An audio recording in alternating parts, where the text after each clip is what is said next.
Okay.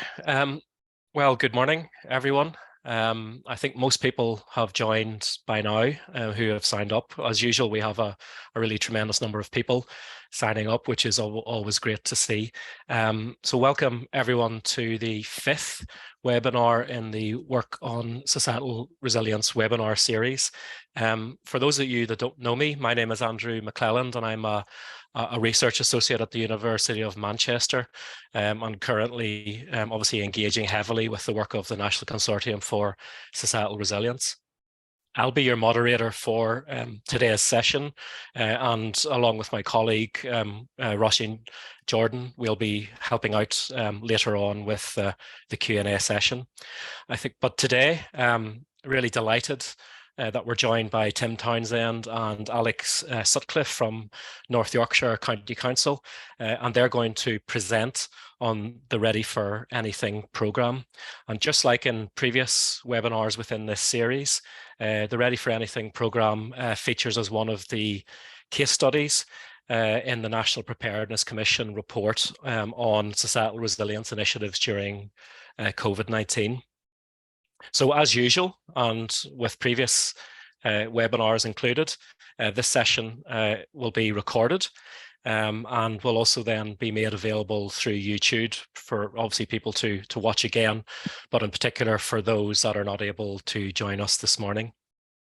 After Tim and Alex present, you will have an opportunity to pose questions through a Q&A session, which hopefully will be 20 to 30 minutes in length.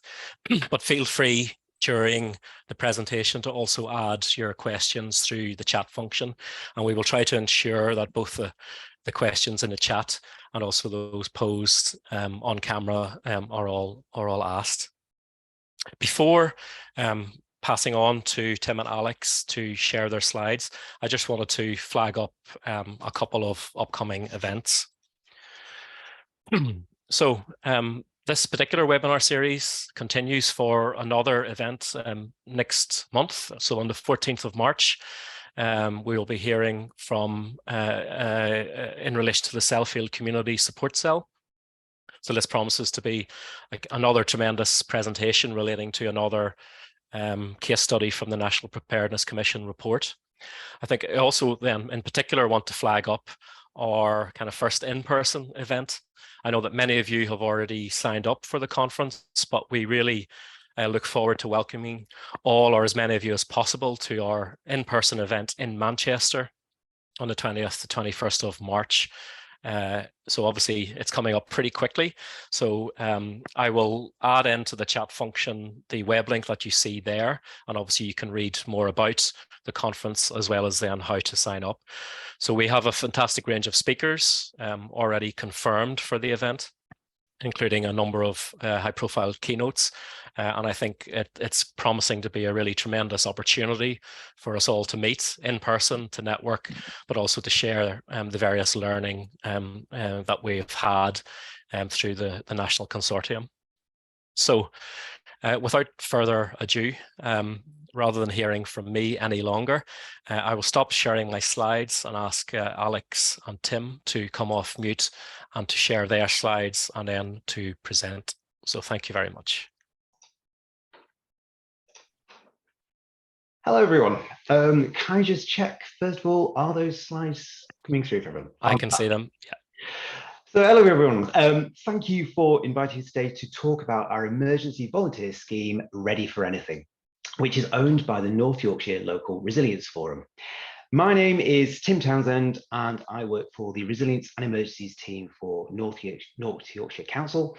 I'm also joined by my colleague, Alex Sutcliffe. Morning, everybody. And Alex is the manager of our major incident response team, another small voluntary team which works alongside with Ready for Anything, and we'll be mentioning them later on. So what exactly is Ready for Anything? It's a scheme which is there for any member of the public who is over the age of 18 to allow them to register and be available to assist with the multi-agency response to any big incidents that are occurring. And the key thing is that that voluntary response is done in a coordinated way alongside other response agencies. So why do we have Ready for Anything? And so to help answer that, I'll show you a map of the area that we cover, partly because I love a good map and other because this is something I created myself and I quite like it. So here we go. North Yorkshire and the city of York makes up the North Yorkshire Local Resilience Forum area. And as you can see in there, we have West Yorkshire, Greater Manchester, Greater London, all fit quite comfortably within the area that we cover, including room for a few other authorities as well. So it has the towns of Whitby and Scarborough over in the east coast, going almost as far as Lancaster in the west, northwards up to the River Tees and Cleveland, and down south almost as far as Doncaster. We've got two large national parks, the North York Moors and the Yorkshire Dales. So it's a predominantly rural authority, quite large. And so you can imagine that with any instance that we have, any officers who are going to be responding nearly always have to drive to get somewhere. And with the limited resources that we have, it just makes sense that we incorporate volunteers and people who are willing to help out either in the local area or who are also willing to drive to be an extra pair of hands in this. So when did Ready for Anything come to exist? Well, for that, we go back to the Christmas floods of 2015. And so what we found was everybody will remember on the call the floods of 2015 in North Yorkshire. They are just called the Boxing Day floods. If anybody talks about them, it's remember the Boxing Day floods. Everybody was busy. Everybody was on high alert. Everybody was responding. In the media, we saw that the City of York flood quite drastically, and that got a lot of the North Yorkshire media coverage. But what we had to remind people was at the same time, the whole of North Yorkshire was flooding as well. So it really pulled on our resources. But what we did find was that during this period, lots and lots of people wanted to help in their own communities. They all came out, they all wanted to do that little bit of something or a lot of something. So we had an awful lot of people. They could have been evacuated, so they were in our rest centres that we'd opened up. And at one point we did have 8 rest centres running across the whole of North Yorkshire.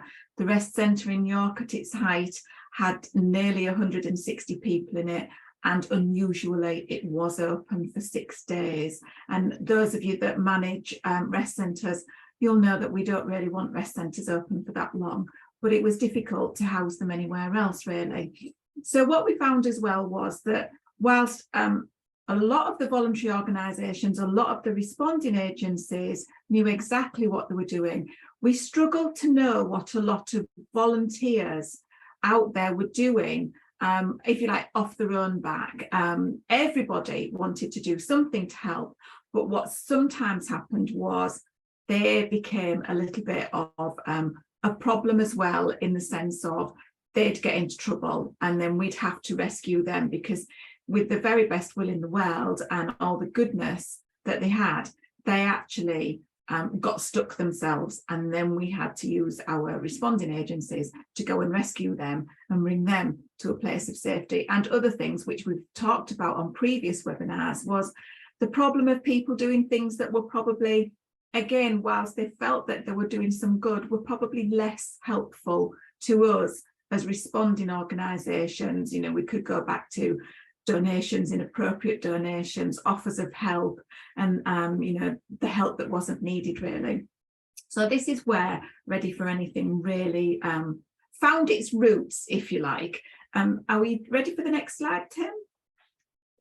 So following the floods of 2015, we did have a review, and one of the things that came out of the review was, how can we do something to harness all of this goodwill? How can we gather these volunteers in a future incident to help collectively? A lot of us on these webinars for quite some years, we've been looking at the issue of spontaneous volunteers, the issue of how do we keep volunteers safe when they want to help in their communities. And so we had a look at what we could do. And then at the same time as we'd just finished the review from the 2015 floods, we found out that there was a grant initiative being run by Nesta, which was an organisation that sits within local central government. And some of the required objectives of this initiative was to set up a community volunteering scheme, and it had some set objectives that we needed to follow. We needed to target 50 plus. Well, the demographic across North Yorkshire, that wasn't a problem. A lot of people are of that demographic and over. A lot of people come to North Yorkshire because it's such a beautiful place to be. It's a retirement place. So we kind of ticked that box and thought, yep, we can tick that box for the grant objectives. It needed to be sustainable beyond grant funding, and Tim will talk about that further on in our presentation. We could tick that box because we were very strict about what our parameters of a volunteering scheme would look like, because we knew that at the end of that, we still needed it to carry on. Part of the grant funding was that we could prove it would carry on. And the other thing was that it must be replicated or be able to be replicated elsewhere. So we looked at how that could happen as well, and we have managed very well, and we are starting to see that this scheme is being replicated throughout the UK.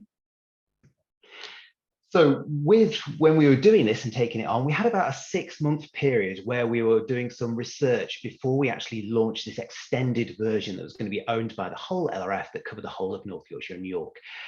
So one of the most important things was the roles. We wanted to do some consultation with our partner organisations. What were the actual roles that would be useful in an emergency for volunteers to do? And also we learned quite early on that the role of the coordinator was going to be absolutely key to this. You had to have a person who was going to be that single point of contact on the ground from some agency who would take charge of things. As Alex mentioned with the finance, we wanted this to be sustainable. So we were very much trying to run this as cheaply as possible within the money that we had. So, for example, one of the things that we thought about straight away was that we weren't going to do something like offering up travel expenses for volunteers. Now, this is something we were very upfront and open about right from the start. Partly this is because that when they're deployed, it's so infrequent. It's just a one-off thing that a lot of these volunteers will be doing. And we found that we've really had no resistance to this whatsoever. People are just being really keen to help out with this. With the IT, we've been looking at things like the data that we were collecting when they register. So it's just their name, their mobile telephone number, so we can send them a text alert, email address, and we also gave them the chance to tell us about some of the skills that they had. So some people would tell us about languages that they could speak, any first aid skills that they had. With regards to a database, we didn't want to buy a database for this, so it's purely all done on Excel spreadsheets with some information about training courses that each volunteer has done, equipment that they've got, etc. And for texting, we are using the Gov Notifies texting service, which has got an unlimited amount of texts. And it's a little bit clunky if you're using it quickly in an emergency, but we're using it and we're happy with it for now. When it comes to insurance, fortunately, our office was slap bang next to the insurance team. So I made myself a right pain by going and sitting in their office quite a lot and saying to them, how do we address this? And we talked to the council's insurers and we got it finalised that it's all down to the role of the coordinator. If we have somebody on the ground for one of the main agencies, such as the local authority, who already has liability insurance for volunteers, that coordinator is key. So that coordinator has to register the volunteer who comes along, has to do a risk assessment and health and safety overview of what it is we're wanting them to do, and make sure that those volunteers are signed out at the end. We've given them that care of attention, and therefore those volunteers then fall under our insurance policy. And that can be replicated with other agencies as well, such as police and even some utilities like Yorkshire Water, who also have liability insurance for volunteers. DBS checks, we asked about this. DBS checks, as you'll know, no longer about the individual, but about the role. And because there's just so much variety in the roles they can do, we were told from the start, we can't do DBS checks for people. So essentially, volunteers will never be on their own with children. They're always in pairs if they're doing door knocking, or in groups if they're in a rest centre situation. Now, with comms and the branding, we'd inherited the actual brand from City of York when we took it over. We were looking at promotions. We did a little bit on social media, and we did a launch as well. We'd considered going on to the likes of Twitter, but when I realized what hashtag Ready for Anything would bring up with certain surprising topics, I realized those are roles we wouldn't be wanting our volunteers to do. So we haven't gone down the route of doing too much on social media. And the final thing is with administration. There is, it's the time it takes for members of staff to help with this, whether it's bringing on new volunteers, helping to organise training days, or sorting out equipment. There is a cost there with staff, but we have basically just a couple of staff from the emergency planning team here at the council who are helping to do that. So here's some of the roles that we have with Ready for Anything. We wanted to make sure that the roles we gave people were going to be totally accessible and open to all our volunteers. As we say, it's anyone over the age of 18. There is no upper age limit. So it doesn't matter if we have a few in their 70s and even a couple in their 80s. And we want to make sure that everybody has that opportunity to help out in an instant. There's so much public goodwill out of there. So we don't want to say that to some people, sorry, you're too old.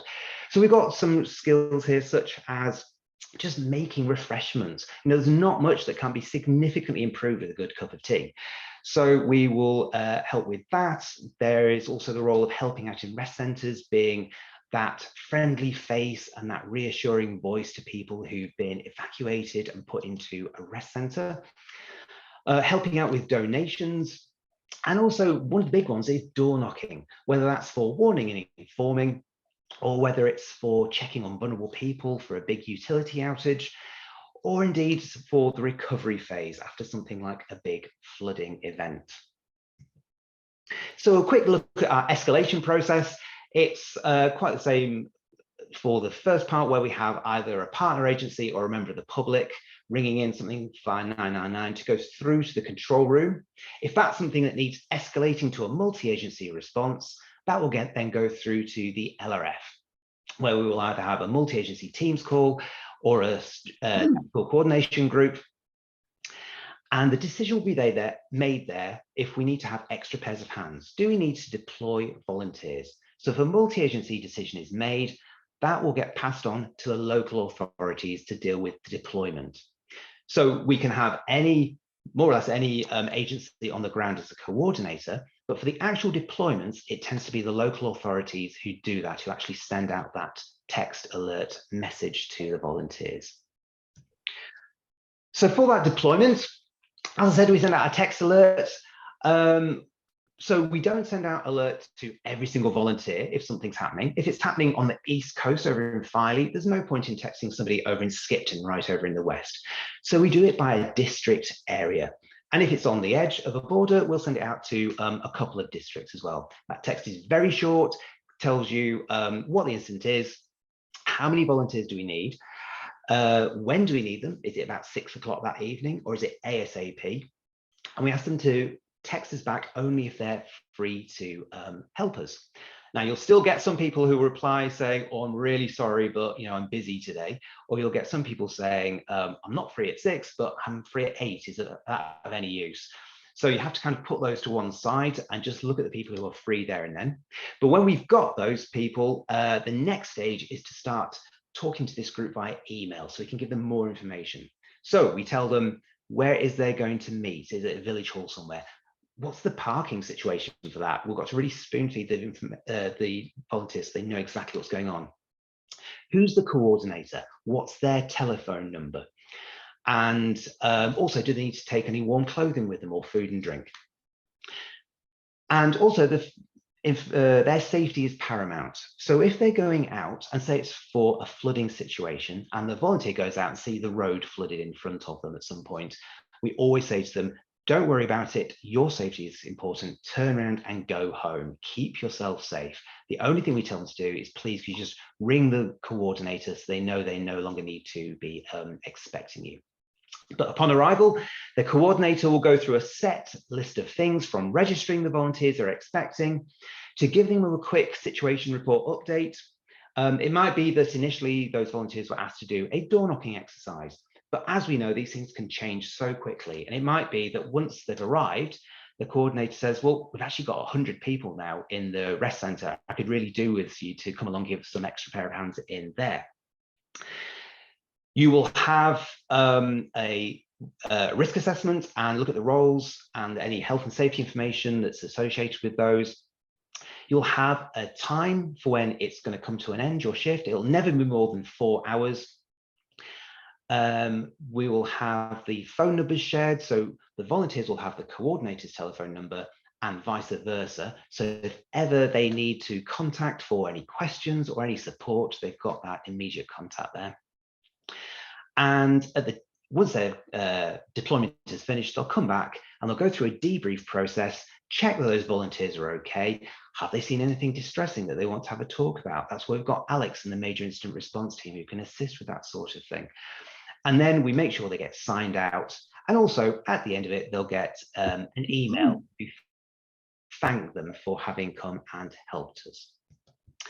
So I'll just quickly talk about one of the main incidents that we've had in recent times in North Yorkshire, which was the major flooding, the flash flooding we had in the summer of 2019. And it was the largest rainfall incident that's been in English meteorological history. It's worse than what happened in Boscastle in 2004. There was a tremendous amount of rain came down in about an hour-long period. Now, we had a few places that were particularly affected: the town of Leyburn, Bellaby Village, and around Arkengarthdale and Reeth. So in the top right there, you can see Leyburn fire station flooded. Leyburn never floods, but some water just came pouring down the hillside and went straight into the fire station. Bottom left, that's Bellaby. That is literally a tidal wave that is going through the middle of the village, smashing cars against houses, washing away garages, and just obliterating dry stone walls. And bottom right, that's Arkengarthdale. That's a tiny little stream which was washed out by stone barns and dry stone walls that were just washed away by the water and poured down the hillside. So there's a lot of damage that was caused by this. So day one, we went to Leyburn town. We knew that Leyburn had been affected because there'd been so much on social media about it. So that was where we went to begin with. And we had Ready for Anything volunteers. And we also had a team from the British Red Cross that came as well. So I was a coordinator in the town hall, got the two groups working together, and we did some door knocking around the area. And it worked really well having both groups there. What we quickly found out, actually Leyburn wasn't as badly affected as other areas that we hadn't realised. So Bellaby and the Arkengarthdale area. So that was where we went on the next day. In the top left, you can see Reeth Village Hall, and top right is Bellaby Village Hall. And in Reeth, you can see all these blankets and all these donations starting to get piling up on against the wall there. That was day one. By about day 4 and 5, that entire room was full of donations. You just couldn't move. There was so much, excuse the pun, flooding in from outside. And so we needed volunteers to help with going through all these donations because there was so much coming in. And in Bellaby, we also had Team Rubicon, who now React, who were working with us.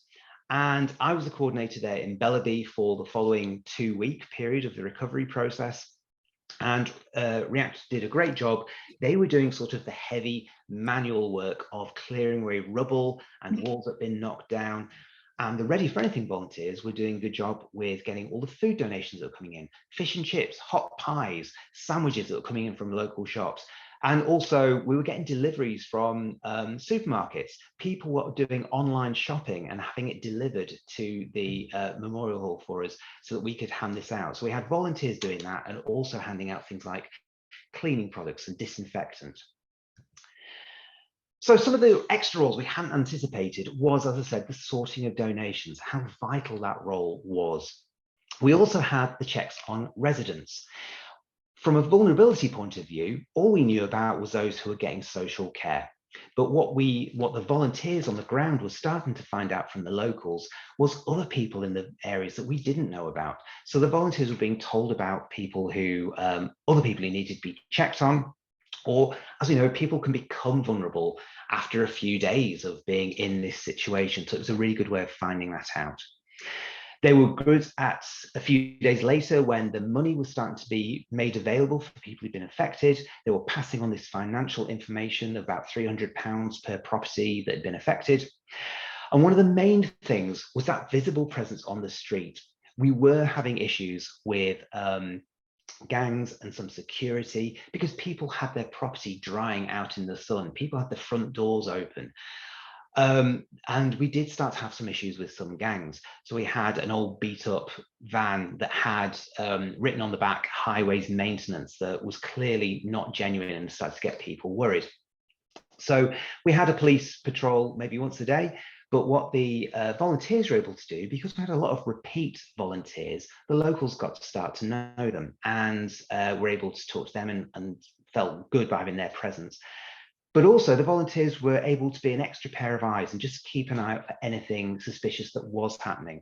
And they were able to tell me as a coordinator, and I could pass this on to the police if there's anything we needed to take further. For some other things, the standby time. If everything goes quickly and you have all your ducks in a row quickly, 2 hours is about the very, very shortest time you can get from decision to be made to deploy to actually having people arriving at the scene somewhere. So there's lots of things you have to take into account.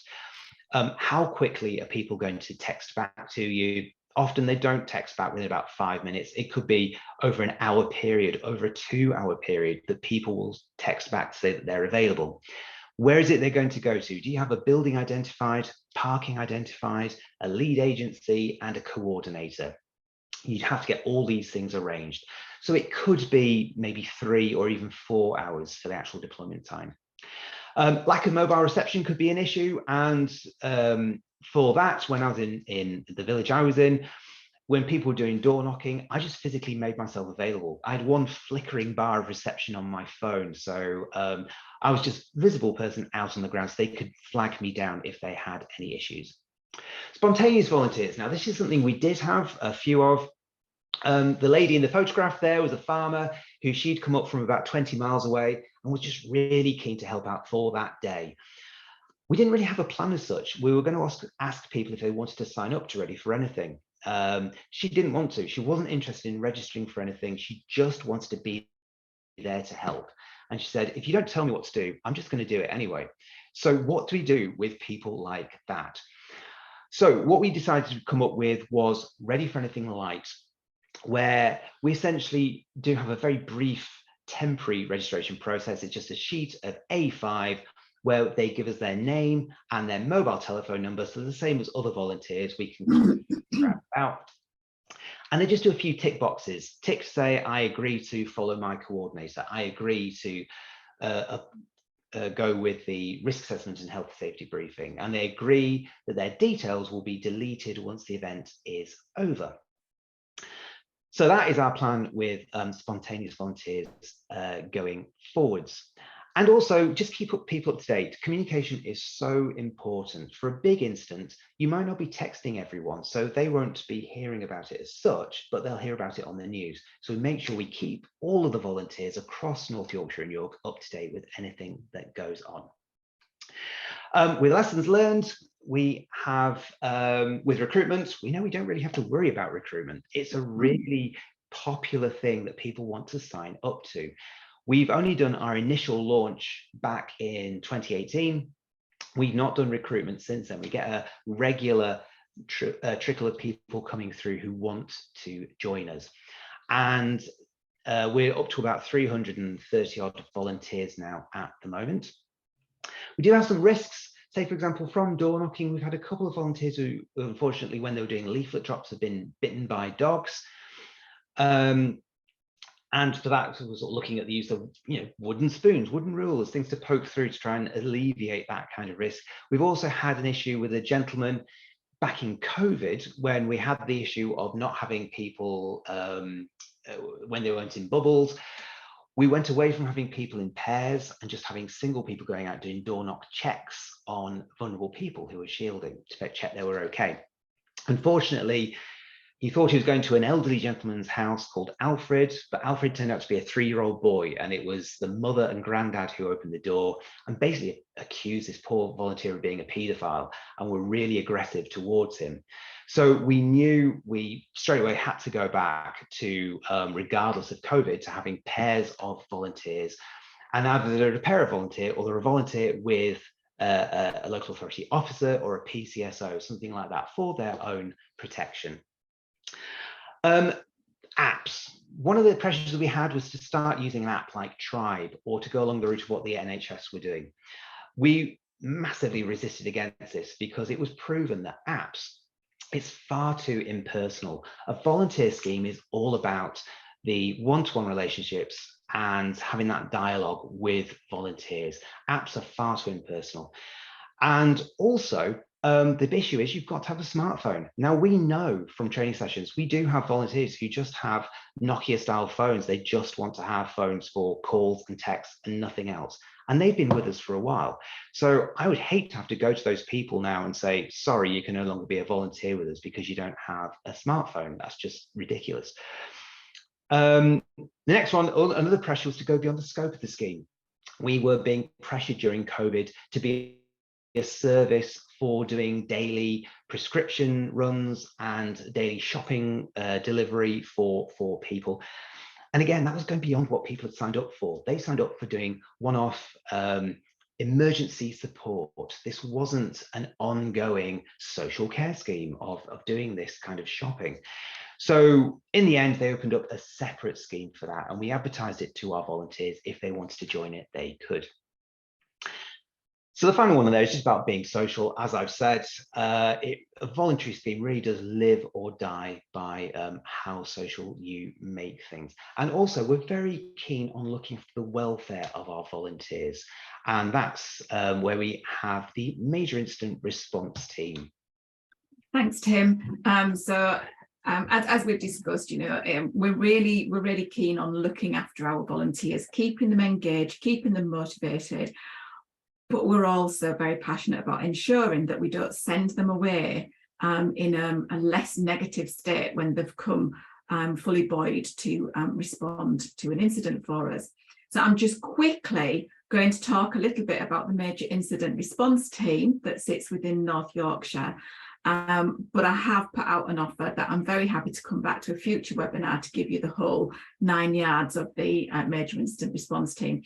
So very, very quickly, who are we and where do we come from? We're a team of, at the moment, 20 volunteers. I'm very, very lucky. I've volunteered myself for the last 17 years, but for the last 8 years, I have been the paid manager, or as I like to say, custodian of this wonderful group of people. They were established in 1991, so we've been around for just over 30 years now. And for those of us that can remember it because we lived through it, or those of us that have studied it because we've heard about it, we were formed on the back of the decade of disasters, the 1980s, and I don't need to list all of those incidents that happened. And towards the end of the 1980s, the government commissioned a report on the effectiveness of the UK's response to these emergencies that had happened previously, and how, going forwards, we can respond to the needs of communities when they'd seen all of these disastrous incidents happening in live, real time in front of the very eyes, or because the plane had landed in the back garden, so to speak.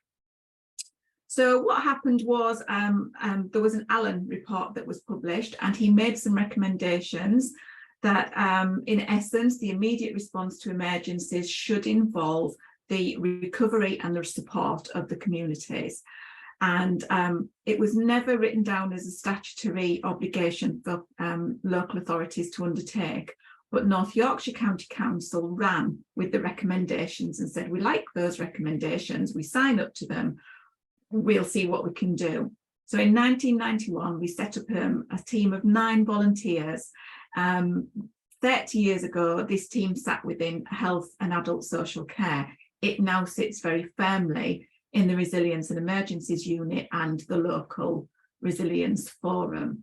So what do these wonderful 20 volunteers do? They will look after any individual, community or professional that lives within our North Yorkshire boundary if they find themselves caught up in a major incident. Define a major incident. It can be a plane falling out of the sky. It can be a life-changing event to one person, and it means then that they've got an experience that they're never going to be able to live without, and we help them to forge a way forwards gently. It's not a rushed thing. We can be with them for as long as they want us to be with them, and we help them to forge a way forwards positively. What we also do is we look after the emotional support of an ongoing incident. So I like to call myself the Jiminy Cricket of the LRF world, really. I am that emotional conscience sat on everybody's shoulders, so that whilst you're all busy responding, and quite rightly busy responding to the incident, you know, getting the logistical manoeuvring of equipment sorted out, getting properties safe, saving life, I'm in there saying there's a human response to this, there's a human emotion to this, and what we know is that cognitive thinking when you're in trauma is not the same as our cognitive thinking that we would look at every day. So when we send out our Ready for Anything volunteers, and I do call them our wonderful siblings, we also need to make sure that they're okay. So whilst I'm sort of towards the end of this presentation, I always say, let me take you right back to the beginning, because the emotional support starts at the beginning when an incident is declared, and the LRF will be thinking about that at the point that a TCG is declared. And so we're looking at that emotional support through every stage of the incident for however long that might last. It might be 3 hours, it might be 7 days, or it could be months, and we've dealt with all of the above, really. So when we bring our Ready for Anything volunteers back in, so when they've finished that 4-hour shift, we will ensure that we give them, as Tim outlined, that hot debrief. We make sure that they're okay. We make sure that there's nothing outstanding or nothing that they want to tell us about. And then what we will do is, if they've been more effective than they anticipated, we will then engage with them, with our volunteers, and make sure that we have those extra chats. We have a confidential room set aside in our Resilience and Emergencies Unit that is there purely for that emotional support. It's a lovely room, but we've designed it so that people can feel safe to open up to us, to tell their story, whatever that looks like. So we're very, very keen that we do look after people's emotional support. What I would also say as well, because I've got so much that I could tell you about the Major Incident Response Team, but I would go on forever, and there's lots of questions. I can see them coming in the bar, so I'd like to give you all the opportunity to ask Tim and myself questions. But the Major Incident Response Team is also responsible for setting up and managing rest centres. Once upon a time, that used to be done by paid staff. If you was a bronze officer or a silver officer and an incident happened, you would be sent off to manage the rest centre. What we said was, we're really good at that emotional care. We're really good at looking after people when their world has been turned upside down very quickly. So why don't we do it? So the local authority agreed that it was a good idea. So now, as a team of volunteers, we will set up and manage and undertake all of those statutory things that need to happen in a rest centre. But now that we have the Ready for Anything volunteers as well, what we can do is pull them into our rest centres to help us with some of the basic tasks of making a cup of tea, just generally chatting to people in the room, sharing information as we get it, so that it alleviates our Ready for Anything, our MERT volunteers to do the formal roles within a rest centre that need to be undertaken. But most importantly, if somebody is in distress in that rest centre and our Ready for Anything volunteer flags it up to us, we've got the training and the skills to actually support them in a more structured way emotionally if somebody really is struggling. I am going to stop there. As I say, it's a magical team. I'm sure all of us that have got volunteers in our teams, you know, we all know the magic and the beauty of volunteers. These are an amazing group of people. As a director said to me the other day, the MERT team hides its light under a bushel, and quite frankly, I thought the bushel was hidden as well. But there is a reason for that. We're only a team of 20. We do respond very quickly, but we don't want to raise people's expectations. We need to manage those expectations because we can't respond to everything. So it really does need to be within that window of a trauma, really. So I am going to stop there, and I'll hand back to Tim just to finish off for us, and then we'll be happy to answer any questions.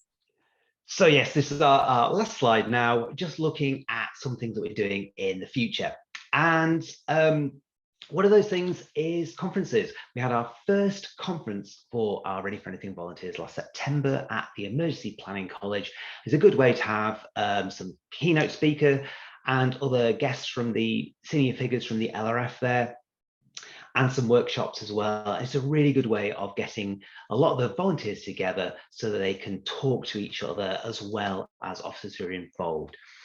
One of the things Alex mentioned at the start with our Nesta funding was to make sure that Ready for Anything was replicable. And what we were very keen is to make sure that Ready for Anything is something that is relatively really cheap to run, using existing technologies that we have, and not much staff input is needed. So as a result of that, I've been talking with Lincolnshire LRF, and they've now officially adopted Ready for Anything themselves and are using it as their own scheme now for registering volunteers, which is absolutely lovely to prove that concept works. We did do an audit. We had, when with COVID, we actually went over 500 volunteers during that time. And after that, we thought we'd better do an audit. We knew how many of these just joined us for COVID. We asked them to actively tell us if they wanted to stay a volunteer for them to keep them. I was quite nervous about doing that. I thought we might only be left with about 10 people who actively said, yes, we want to stay volunteers. But we actually got over 300 who got in touch with us. So we're really pleased with that loyalty and that enthusiasm to stay with the scheme. And so we're currently about 330 volunteers. Now, one of the other things is training. So as we know, emergencies don't happen all the time where we need volunteer support. So how do you keep people engaged? And the main way we have that is through training and exercise. So we have our training with the actual volunteers themselves. We do training, we have introductory training for any new volunteer, whether that's in person in a village hall or online, or even we've got an e-learning package now. But personally, I really like the face-to-face introductory training sessions that we have. It's really good to just see those people and to ask them questions there and then. We also have training with some of our partner agencies for the volunteers. So for example, we've had sessions with the police on counter-terrorism, with fire and rescue, with their safe and well checks and tours around the fire stations, looking at all the equipment, with Yorkshire Ambulance for first aid training. And we're just looking at the moment something with mountain rescue for some water awareness training. We also do training sessions as part of the normal LRF training, whether that's bronze officers, silver officer, or desktop exercises for large exercises, large events that are going to happen, like the World Championship cycling that we had a few years ago. So in those situations, tabletops, we'll have a table for Ready for Anything, and we'll have a facilitator like myself with them going through that scenario. And partly that's for them to feel like they're involved in everything, but also for our partner agencies to see and hear about Ready for Anything. So it's just increasing the awareness for them as well. And finally, it's outdoor live exercises. We don't do too many in North Yorkshire. We have a few with our RAF bases that we have. We've had a few helicopter crash scenarios, but we're also now getting involved with a neighbouring LRF, with Cleveland, with some of the outdoor exercises that they do, like with a Grenfell style tower block fire, even some clandestine migrants one that they had, where they had people in containers who were being discovered. And bless them, we've got volunteers who absolutely love that. We've got a couple who are incredibly good actors, very realistic, and some who just spoke Russian or Polish throughout the entire thing. And the emergency services found that really useful for them because it just threw curveballs at them they had to try and deal with, and it helped make their training more realistic as well. So as a group, they're getting quite a reputation for being good, excellent dead bodies and victims. That's what they're getting the good things for. And with all this training, essentially, it's just helping them to realize that they really are a part of the emergency response community. So that's it for our presentation. I will stop sharing there and open up to any questions that people have. That's wonderful, Tim and Alex. Really tremendous presentation and run through the work that you're doing in North Yorkshire, starting with the kind of gestation, the early days and that sort of gestation period, then talking about some of the really kind of knotty issues and how you've handled them, and also then I guess some really interesting and useful granular details around deployment processes, and obviously then the case study helping to bring all of those things together. You will have seen, as you mentioned, lots of questions and comments already coming into the chat. Both myself and Roisin will try to bring people through the Q&A process. Ideally, people can come off camera or just come off mute in terms of posing the questions, including those that have already presented some within the chat function. I will also then be able to read out some of the comments that have come in. But for those that haven't included questions in the chat function, if you could possibly then raise your hand and we will come to you before the end. So Roisin, I think you were looking at the chat. So if there were some people that perhaps can be prompted to raise their question on camera or off mute, that would be fantastic. Yeah, thank you. There's some fantastic questions in the chat here. The first question I have is from John Van Gorf. I wonder, John, would you be happy to come off camera and mute and pose your question around the use of data and data sharing as well? Yeah, of course. Thanks, Roisin. So thanks, Tim and Alex, for that.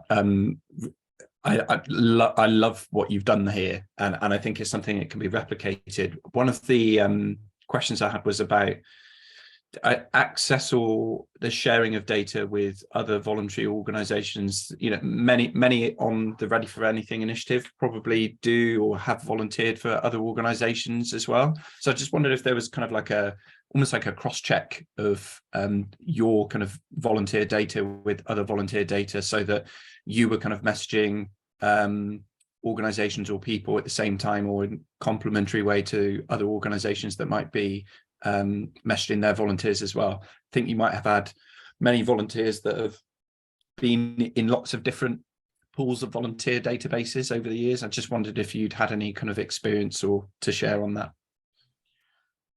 So yeah, it's, as you say, you tend to find that somebody who's a volunteer for one thing is the sort of person who might volunteer for other things as well. For us, with regards to emergency response like this, we don't have a strong presence from other voluntary organizations as such within the immediate area. So one of the issues we had with the flash flooding we did have lovely support from British Red Cross, but they come from quite a long way away, and there's a long deployment time for that. So from an emergency side point of view, the Ready for Anything is quite isolated for that. What there is obviously is local voluntary groups as well, smaller ground level voluntary support. And so some of these people are in other things as well. And it's sometimes they will tell us about these things in their registration. There's an open text box where they can tell us about some skills they have or other things they're involved in. There's no direct, at the moment, way of seeing what everyone else is involved in. Is there any overlap?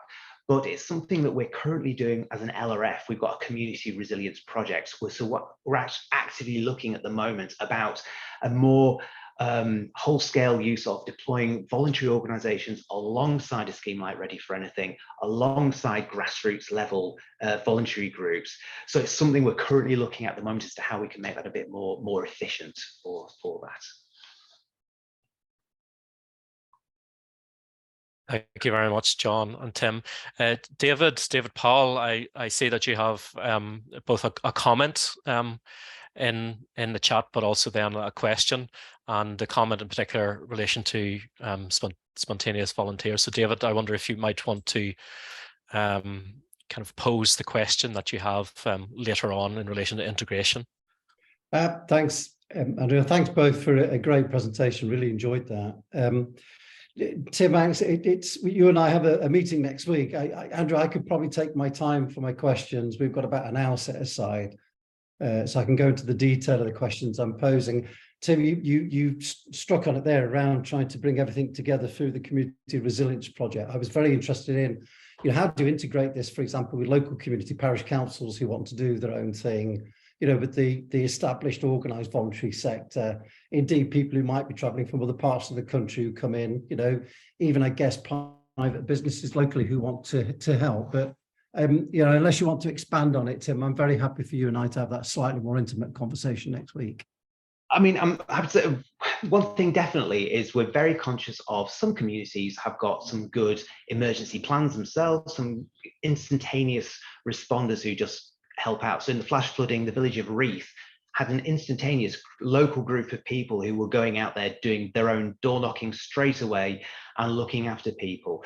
In another village, there was nobody. We were literally the first people to come along and start with that help, that recovery process. So we're very conscious that if there is that local presence straight away of not just bulldozing our way and saying, right, here we're taking over. It's the part of the community resilience is being aware of what there is locally and just fitting in with it and making sure that locally they do have ownership of their own area or feel like, that they're in control when something bad has happened. But that we're very much there to support them. And that if, a few days down the line of a recovery process, people do get tired, they actually do want some support after that. And then we can step in and be a bit more active about that. But it's very much, every situation is different and it's knowing what's available on the ground and what isn't available on the ground. But as you say, Community Resilience Project, we're looking at how can we sort of formalise that process a bit more. Yeah, brilliant. Thank you. Thanks, Andrew. And I don't want to take over, but Nick from Pfizer's just asked a question that kind of connects into, how can you make this something that's slightly more all-encompassing. Thank you both for that and look forward to speak to you next week. Thank you for the inputs. Well, thank you very much, David. Hugh has a number of comments in the chat. Hugh, I don't expect you to pose the question, but just to point people towards the chat in relation to the central coordinator role and then how that ties into and relates to kind of the good practice in national resilience standards for a community. So there's a link and comments there that obviously people can follow up on. But Roisin, you have another person for question. Yeah, there's some also another resource in from Ralph, which is to some resources from Scotland on involving community groups, which I think is around checklists and some guidance. And Ralph, you also had a question around number of volunteers. Would you like to come in and pose that?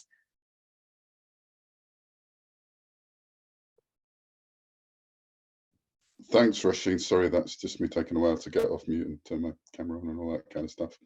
Yeah, I'm just, well, first of all, by all means, to feel free to have a look at the resources we have in Scotland. We're trying to achieve many of the same things in slightly different ways, and that was really interesting to hear about how that's happening in North Yorkshire, and it seems you've solved a number of the difficult problems in really good ways. And my question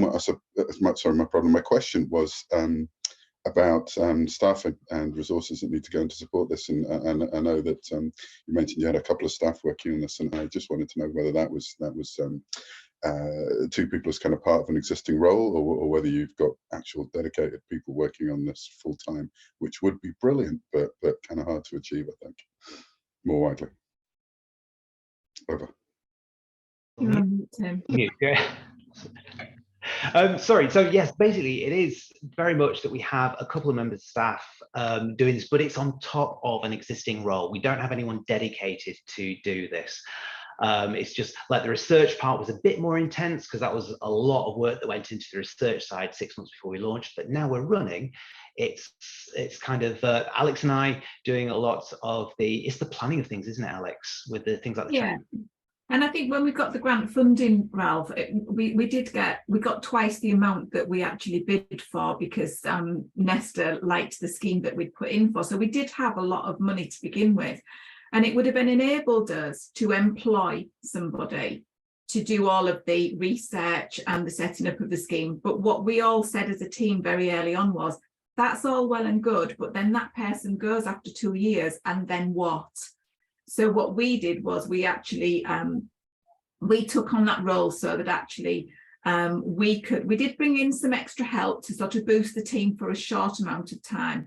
But we always knew from the outset, rather than employing somebody with the funding to set the scheme up for us, we would consume it within our roles, because we knew that once that initial setup was done, the tick over is it's not a full-time role. I won't say it's not a substantial part of our role. I think we sort of we wouldn't want to say to anybody, oh yeah, it'll only take you 5 minutes every week to look after this team. But we were very keen that it stayed within the team so that it just wouldn't just dilute itself, really. Thank you very much, Alex and Ralph. We have a number of questions then that we can maybe take together, or at least I can prompt people from the chat function. So I think we will firstly go to Pauline Lockhart, but then after that, if possible, Steve Jones, you have a question also within the chat. But if Pauline is able to pose your question, that would be fantastic. Hi, good morning. I don't know whether you can see me. I'm just wondering whether you sort of you see an increase in terms of the volunteers uptake after an incident. Sometimes what we see is we get more sort of interest once an incident has affected people, so more people are willing. So as you don't need to recruit anyone with any sort of recruitment campaign, I'm just wondering whether you keep that sort of flow of volunteers through this. Thank you.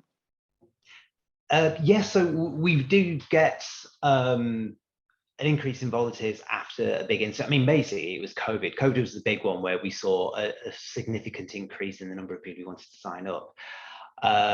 We have sort of a steady turnover. We do get people who say they want to stop being a volunteer, so we take them off.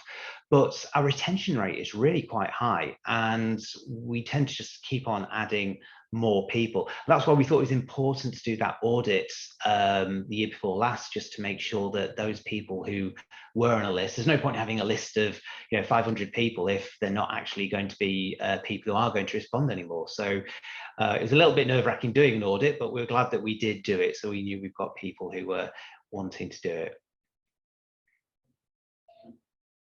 And Steve, you also had a question. I see that you have two questions in the chat, so maybe you'd like to pose the first one. Oh, okay. First one's going to be to Tim. You had online training on a slide that you went to and skipped over it. As an employee who gets daily reminders about the online training that I've failed to do, be it firefighting, safeguarding, blah, blah, blah, that are mandatory. I just wondered how you got on with that with volunteers who have no, so they have, there's no compulsion on them to have to carry out the training other than if they want to. I wondered about that. Yeah, we wanted to make the introduction, so this is for the introductory training that we have. We wanted to design an online package for the introductory training. As you say, it's impossible for us to know if they've actually done it or not, but part of it is that we will then hand them their equipment, which is basically a fluorescent tabard, a volunteer lanyard, and a little drawstring bag. And so as part of the training, it's to reply back to us to say you've done it and to tell us what size of high-vis vest that we've got that they would like. So we try to encourage them to reply to us, because we will then send out their equipment to them. So it's a little bit of a thing. If they've done it, they'll know to contact us to tell us what size they want.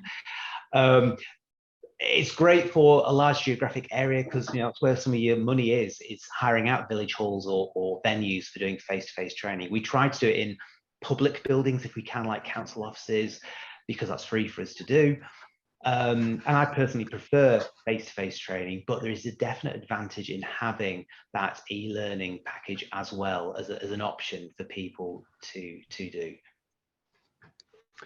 Okay, thank you. And the other one was to Alex. You may have read it already, but you mentioned that there's a slow tick over after your initial push for volunteers, and sod's law is that you're absolutely bowsed under. You've got a deadline to meet by an hour's time for a big report, and somebody arrives at reception wanting to speak to you. And how do you?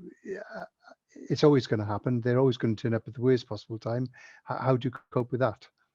Do you mean in terms, Steve, of somebody wanting to volunteer or somebody wanting emotional support? No, your new volunteer who, if you send them away, might think, oh, you're not as interested as you might have indicated. No, we wouldn't do that.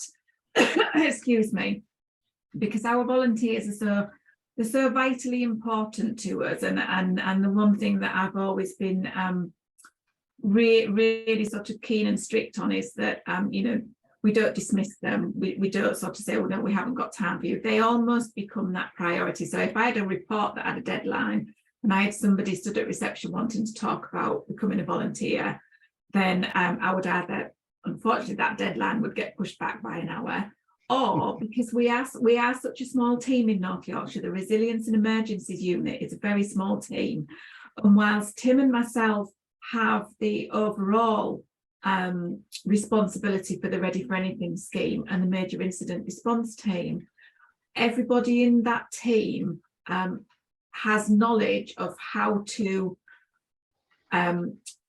take on board a volunteer, so sign them up to our database, talk them through what the scheme looks like.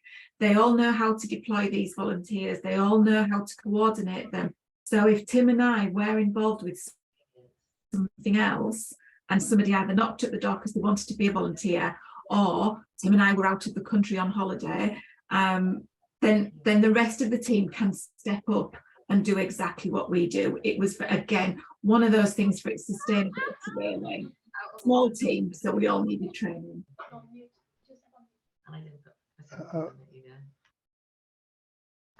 That help? Yes, thank you very much. Thank you very much, Steve. I think, Roisin, you have a number. Yes, great, thank you both. And I'd like to invite Amanda. Amanda, you've got a couple of questions in the chat. One or two, I think, focused on the major incident response team, and then also more generally around the programme and the LRF. Thank you. Yes. So I'm interested in the mainstreaming of the project. I think is probably where a lot of my questions are coming from. So we're a top tier authority.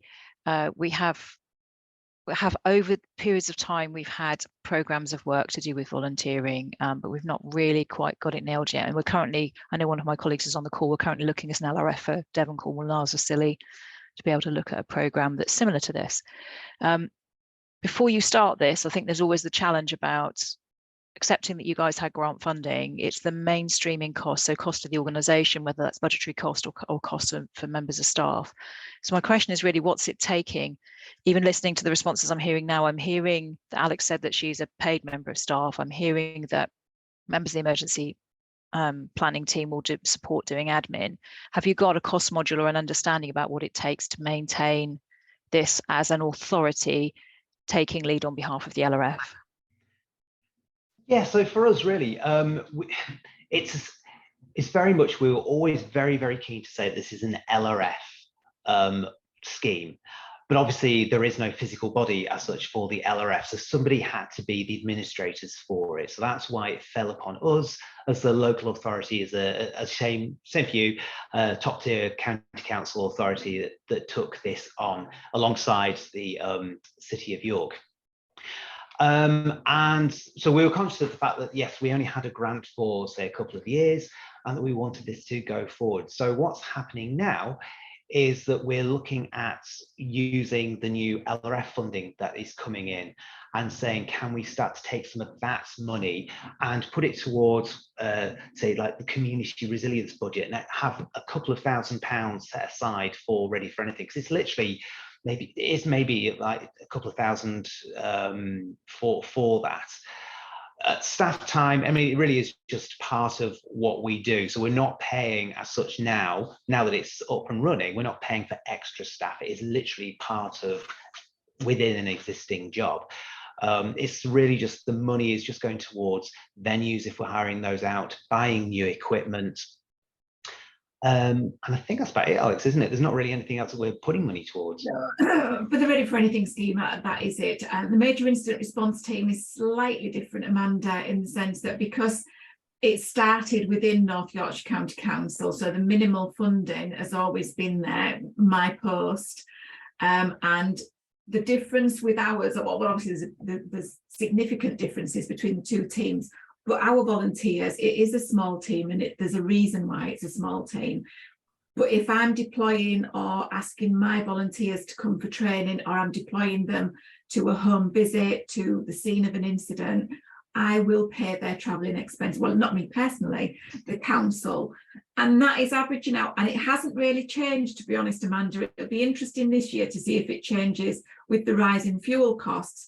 It has averaged out over the last 10 years at about £5,000 a year, and that is the cost to the council. And for that small team is just the travel expenses. And I am now starting to tap into some of the LRF monies for specific training for the volunteers, if it's appropriate for the work that they're doing. So, for example, next month, the LRF have given me thousands of pounds to bring in the University of Manchester to train the team in having conversations with people bereaved by suicide. It's an accredited training scheme, so I've got money to be able to deliver that.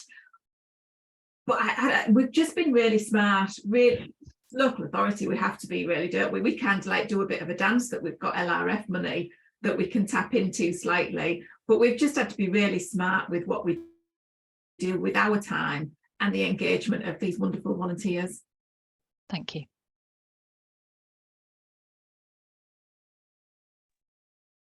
I think, Roisin, Amanda, did you have a number of other questions, I wonder, within the chat, or would you like to pose? No, I think thank you. I'm a person of many questions. I think they're probably all wrapped up in that answer, so that's really helpful. Oh, that's great. Thank you very much. All right, thank you. There are a number of comments I will just read out. I think one of obviously the strengths of the consortium, but also then the webinar series, is putting people in contact with each other. So just to flag up to Alex, Anita Moore within the chat, just asking you to get in touch in relation to the work that she's doing in British Red Cross, etc. So if you maybe look in the chats, and you'll find email address and be able to take that forward in a different fora. Mine in as well to everybody, Andrew. That's great, thank you. And Andrew Sharrock, you can obviously pose a question, but just to read out your comment in relation to a similar team of volunteers that you talk about called the emergency care team, in terms of giving emotional and mental health well-being support, as well as then referencing the volunteers undertaking internal accredited training. So Andrew, if you wanted to, you can obviously briefly make a comment or pose a question, but otherwise I can pass over to Roisin for the next question. Great. I see Andrew just showing up. Yeah, thank you. You're on mute at the moment, Andrew. Some people say I'm better on mute. Yeah, we've a number of volunteers, but these are staff volunteers drawn from adult social care, children's social care, but also from other services across the council where they've got pre-existing counselling qualifications, or maybe do volunteering for the Samaritans. We've got a similar number of about 20 and we realised that we'd got a gap in our response teams, in that incidents always occur 9 to 5, don't they, Monday to Friday, and we were finding that when you need that emotional support, if you can get it in there quickly, sometimes you can prevent somebody from needing acute support going forward. So that's what this team do. Like Alex and your team, they will deal with individuals.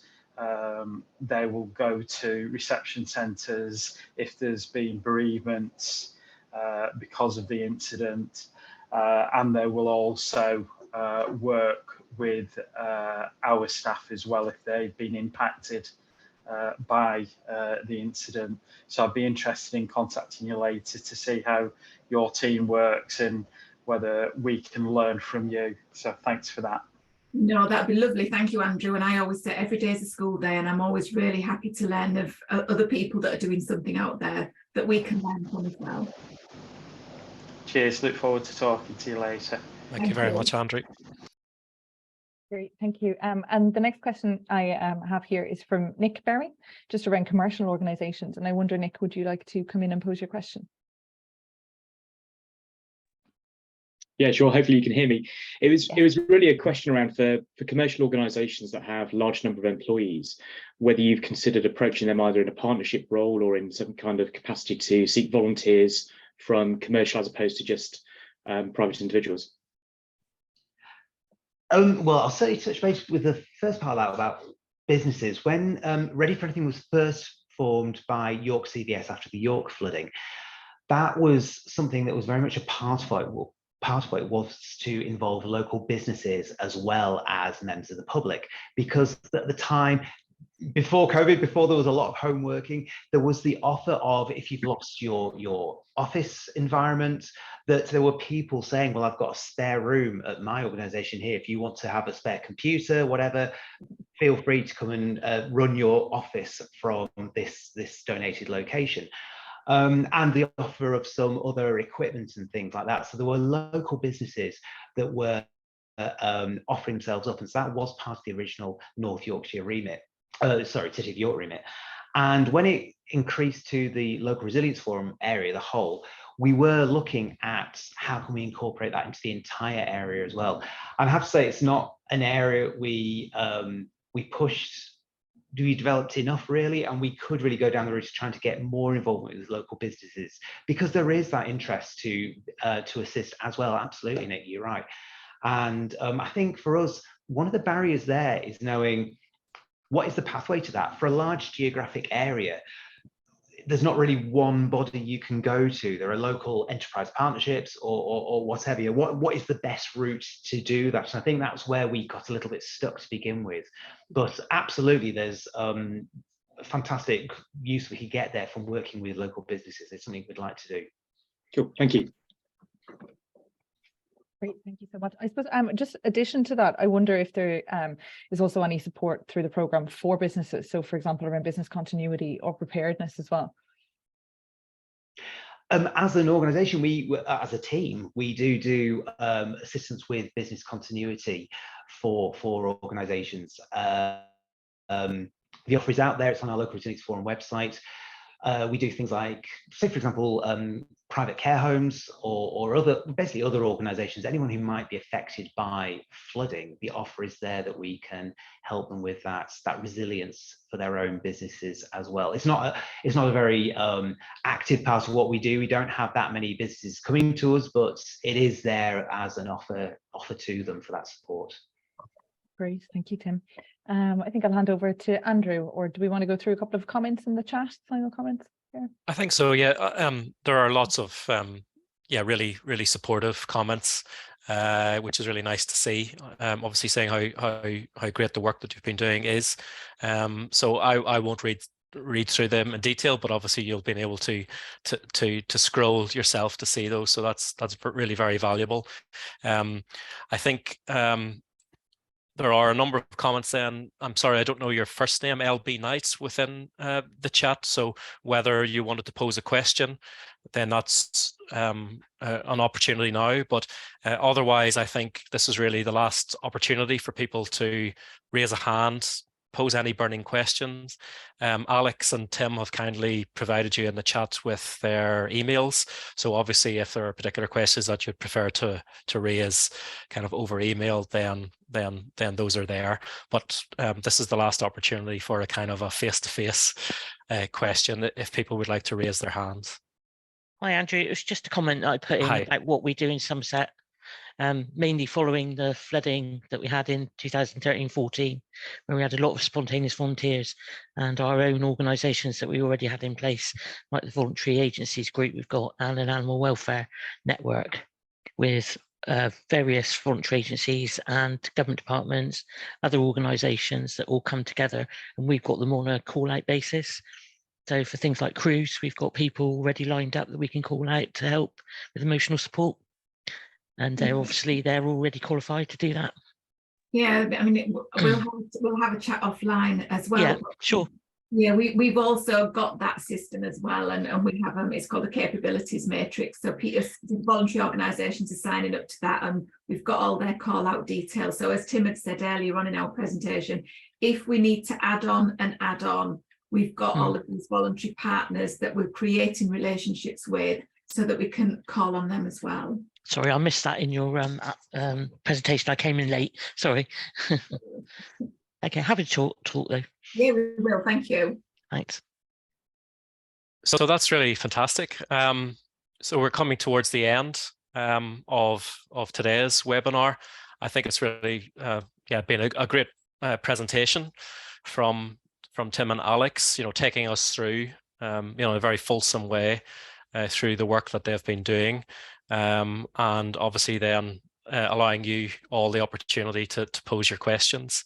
I know Tim and Alex are both signed up for our in-person conference in Manchester next month. So just to flag that up, because obviously that will be another fantastic opportunity for people to have obviously not only presentations and workshops, but also then these kind of very valuable side conversations and other ways in which we can sort of share the learning.